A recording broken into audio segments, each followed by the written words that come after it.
So let's talk about being a man on social media today. It can feel like you're walking through a minefield, right?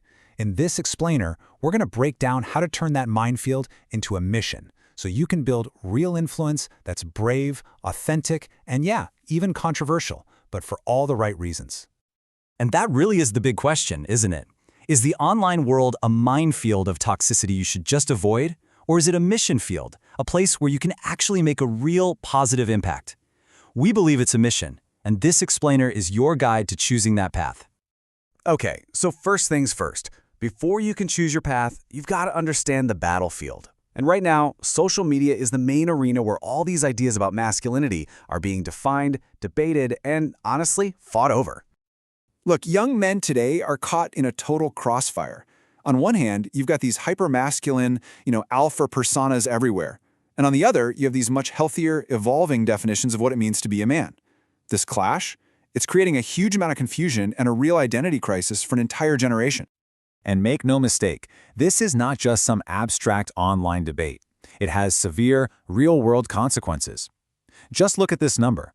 Between 2018 and 2023, violent crimes against women in England and Wales shot up by 37%. And experts have directly linked that surge to the spread of online misogyny. The stakes just couldn't be higher. And this right here, this is the engine driving the whole crisis. Social media algorithms are literally designed to keep you engaged, to keep you scrolling, and that often means creating these echo chambers that just feed you more and more extreme versions of what you already like. It's a system that can easily trap users in a dangerous spiral of radicalization. It's actually gotten so serious that law enforcement agencies have a name for it: the radicalization pipeline. And what's scary is that it often starts out innocently enough, maybe with some content about self-improvement. But the algorithm can quickly push users down a dark path toward misogynistic and extremist ideologies. So once you see the battlefield for what it is, it really boils down to a clear choice. When it comes to building your online presence, there are essentially two paths you can take. On one side, you've got this rage-driven alpha persona. This path feeds on insecurity and anger, and it usually leads to more misogyny and isolation. But on the other side, you have a masculinity that's authentic, one that's actually evolving. It understands there's strength in vulnerability, it values respect, and it's all about personal growth. And here's the thing you have to remember: this is a choice. You get to decide. But wait, does choosing that authentic path mean you have to be, quiet, boring? No way, not at all. There's a massive difference between stirring up controversy and spreading hate. See, controversy challenges the status quo. It asks tough questions, but it does it with the goal of understanding. Hate? Well, hate just wants to divide and dominate. Okay, so that all sounds good in theory, right? But how do you actually do it?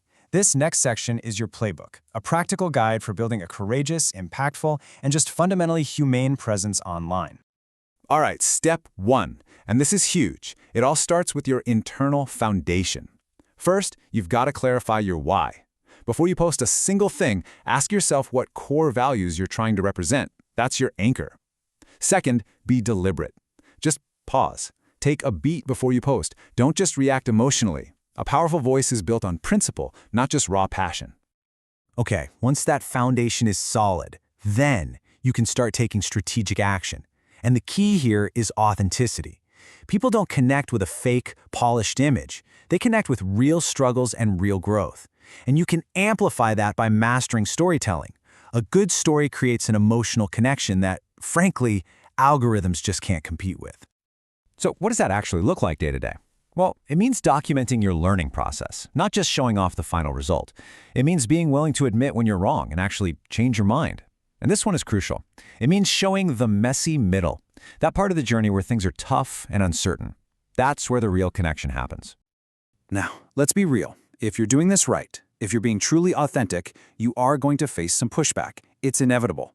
The key is knowing how to navigate it. First, just expect it. Criticism is the price of having a voice.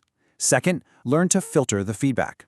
Run it through your values and just reject the bad faith attacks. And finally, use that controversy as a bridge to educate people, not as a weapon to divide them. And that brings us to maybe the most important part of this whole conversation: your digital legacy. Because the goal here isn't just one viral moment. It's about the lasting, positive impact you can actually have on people. I love this image of a path up a mountain because it's the perfect metaphor, right? Building a legacy isn't about reaching some single destination and being done. It is a continuous journey of growth. You are always learning, always refining your message. So what are the core principles of building a legacy you can actually be proud of? First, take pride in your purpose. Measure your success in lives changed, not in likes or followers. Second, own the responsibility that comes with influence. Your words literally shape how other people see themselves. And third, commit to your own evolution. Always, always stay curious. I really want you to let this one sink in. No matter where you are on this journey right now, no matter what you've done or haven't done, your most important, most impactful work is always still ahead of you. The potential you have for positive influence is just limitless. So what now? Here's your call to action. It's simple. Be brave. Post the truth that kind of scares you. Be bold. Use your platform to lift up other voices that need to be heard. And above all, be real. In this online world of performance, your genuine authenticity is your single greatest advantage. And I'll leave you with this final thought, this little reframe. If you feel a little uncomfortable, if you're sparking some debate, it doesn't mean you're doing something wrong. It means you're doing something that matters. That discomfort, that's your compass. It's a sign that you're on the right track. The only question left is, where are you going to let it guide you?